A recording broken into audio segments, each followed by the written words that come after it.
ನಮಸ್ಕಾರ. ಈ ದಿನದ ಪ್ರಮುಖ ಸುದ್ದಿಗಳು. ಕೃಷಿ ಹೈನುಗಾರಿಕೆ ರಕ್ಷಣೆಗೆ ಬದ್ಧ. ಭಾರತ ಅಮೆರಿಕ ವ್ಯಾಪಾರ ಒಪ್ಪಂದ ಕುರಿತ ಮಾಹಿತಿ ಇನ್ನಷ್ಟೇ ಬಹಿರಂಗ ಆಗಬೇಕಿದೆ. ವಾಣಿಜ್ಯ ಮತ್ತು ಕೈಗಾರಿಕಾ ಸಚಿವ ಪಿಯೂಷ್ ಗೋಯಲ್ ಹೇಳಿಕೆ. ಕೇಂದ್ರ ಸಂಸತ್ನಲ್ಲಿ ಮತ್ತೆ ಗದ್ದಲ. 8 ಸಂಸದರ ಅಮಾನತು. ಸಂಸತ್ ಹೊರಗೆ ಕಾಂಗ್ರೆಸ್ ಪ್ರತಿಭಟನೆ. ಸಾಂಘಿಕವಾಗಿ ಬೆಳೆಯಲು ರಂಗಭೂಮಿ ಅಗತ್ಯವಾಗಿದೆ. ಯುವ ಜನರು ಹೆಚ್ಚಿನ ಸಂಖ್ಯೆಯಲ್ಲಿ ರಂಗಕಲೆಯತ್ತ ಬರಬೇಕು. ಭಾರತ ರಂಗ ಮಹೋತ್ಸವದಲ್ಲಿ ಟಿಎಸ್ ನಾಗಾಭರಣ ಹೇಳಿಕೆ.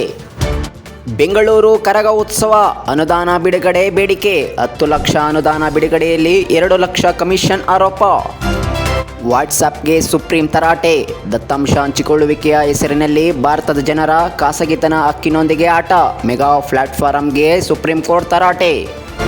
15 ಜಿಲೆಟಿನ್ ಕಡ್ಡಿ, 30 ಡಿಟೋನೇಟರ್ ಪತ್ತೆ. ನಿವೇಶನದ ಮಾಲೀಕನ ವಿರುದ್ಧ ಹುಳಿಮಾವು ಠಾಣೆಯಲ್ಲಿ ಎಫ್ಐಆರ್. ವಿದೇಶಿಗರ ಅಕ್ರಮವಾಸ.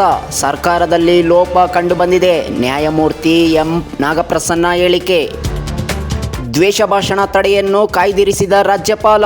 24 ಅಂಶಗಳ ಪಟ್ಟಿ ಸಹಿತ ಸರ್ಕಾರಕ್ಕೆ ಮಸೂದೆ ವಾಪಸ್.